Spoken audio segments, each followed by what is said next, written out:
Salut la Belgique! Certains d'entre vous m'ont peut-être déjà vu sur TikTok, mais il y a surtout de bonnes chances pour que vous ne me connaissiez pas. Alors je me présente, je m'appelle Mathieu.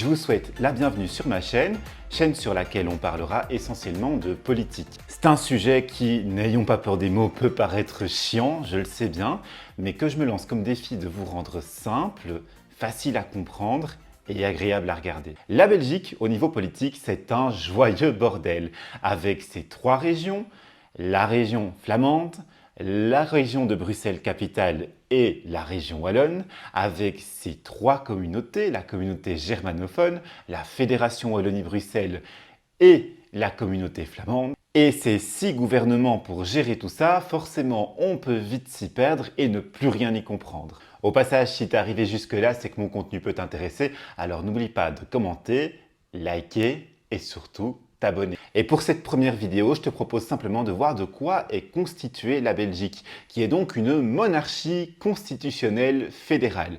Oui, rien que le nom donne déjà mal à la tête, mais l'explication est logique. Ça veut tout simplement dire que la Belgique est un pays doté d'une monarchie, avec donc une famille royale, dont le roi est Philippe de Belgique actuellement. Ça veut dire que c'est aussi un pays doté de provinces, de régions et de communautés qui ont chacun et chacune leur propre gouvernement et qui sont fédérés autour d'un gouvernement central qu'on appelle le gouvernement fédéral. Le roi ainsi que chaque gouvernement disposent chacun de leurs propres compétences et doivent communiquer entre eux pour faire fonctionner le pays. Par exemple, le gouvernement fédéral s'occupe de l'armée, des finances, de la justice, mais aussi de la sécurité sociale et de la santé. Les régions, elles s'occupent de l'emploi, donc quand on se rend au VDAB, au Forum ou chez Actiris, c'est les régions, mais elles s'occupent aussi d'économie, d'agriculture, de la gestion de l'eau, de la gestion des transports, sauf la SNCB qui est fédérale, de l'énergie, de l'aménagement du territoire, bref, elles ont pas mal de compétences. Les communautés, quant à elles, elles s'occupent principalement de l'enseignement. Côté francophone,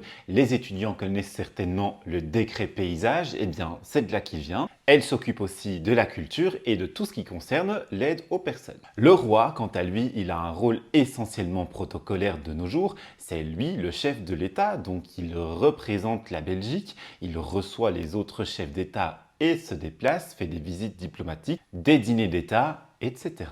Mais nous n'avons pas officiellement une monarchie protocolaire parce qu'en Belgique, d'après la Constitution, le roi a bel et bien du pouvoir et son pouvoir principal, il l'exerce justement maintenant en période d'élection. Pour la formation du gouvernement fédéral, c'est lui qui nomme la personne qui va devenir d'abord le préformateur et ensuite le formateur du gouvernement. En général, d'ailleurs, il suit la logique des urnes, c'est-à-dire qu'il va choisir la personne du parti qui est arrivé premier dans les élections. C'est comme ça qu'il a nommé Bart De Wever formateur cette année-ci. Cependant, il n'est pas obligé de suivre la logique des urnes, le roi peut réellement nommer qui il veut. C'est parce qu'il a ce pouvoir-là que lorsque Bart De Wever, il y a quelques jours, lui a donné sa démission en tant que formateur, le roi a pu la refuser, c'est tout à fait dans ses compétences, et lui imposer de continuer de mener des discussions avec les différents responsables politiques. Un pouvoir important qu'a le roi mais qu'il n'utilise pas, c'est celui de mettre en application les lois. En fait, une loi du gouvernement fédéral, pour pouvoir être mise en application, a besoin de la signature du roi. Si le roi décide de refuser de la signer, il n'existe rien du tout qui puisse contourner la signature du roi et la loi ne peut pas être appliquée. Même dans le cas très connu du roi Baudouin qui avait refusé de signer la loi sur l'avortement, c'est parce que le roi Baudouin a accepté de se mettre en retrait pendant 24 heures, en incapacité de régner, que la loi a pu être signée par les différents membres du gouvernement qui ont remplacé le roi à ce moment-là, Mais si Baudouin n'avait pas accepté de se mettre en incapacité de régner, eh bien rien ne pouvait contourner le refus du roi. Dans les faits, le roi signe toujours et donc met en application les lois parce qu'un refus de la part du roi pourrait mener la Belgique au devant d'une crise constitutionnelle et ça menacerait directement la monarchie. Les pouvoirs du roi se limitent au gouvernement fédéral. Il n'a pas de pouvoir dans les régions. En revanche, malgré tout, les ministres-présidents de chaque région, lorsqu'ils entrent en fonction, prêtent serment devant le roi. Enfin, dernière chose très importante avec le roi, il faut savoir que ce qu'on lui demande n'est pas essentiellement d'exercer un pouvoir concret, mais plutôt justement d'être dans quelque chose d'abstrait. En fait, le roi doit avoir une relation avec les hommes politiques du pays. C'est pour ça qu'il rencontre chaque semaine le Premier ministre, par exemple. Et il rencontre régulièrement toute la classe politique. Il discute avec le monde politique, donne son avis et influence donc la vie politique du pays. Mais ça, c'est quelque chose qui n'est pas perceptible des Belges parce que la loi interdit strictement que les conversations avec le roi soient rendues publiques. Elles sont toutes systématiquement tenues secrètes. On appelle ça la règle du colloque singulier. Cette règle, elle rend très difficile la possibilité de savoir dans quelle mesure exactement le roi a une influence ou non sur la vie politique, puisqu'on garde toutes les conversations qu'on a avec lui strictement secrètes, et c'est ce qui fait que parfois, dans la vie de la population, il ne sert à rien. La structure de base de la Belgique n'est donc déjà pas évidente. C'est 10 provinces, c'est 3 régions, ces 3 communautés doivent toutes communiquer entre elles, avec aussi le gouvernement fédéral et le roi. Quand les compétences sont claires et bien définies entre le gouvernement fédéral, les régions et les communautés, eh bien a priori tout roule. Là où ça se complique, c'est quand on a des compétences partagées. Pour le chômage, par exemple, lorsque vous êtes en recherche d'emploi, vous devez aller vous inscrire à votre organisme de chômage, soit le Forum en Wallonie, Actiris à Bruxelles ou le VDAB en Flandre. Mais eux, c'est la région qui les gère.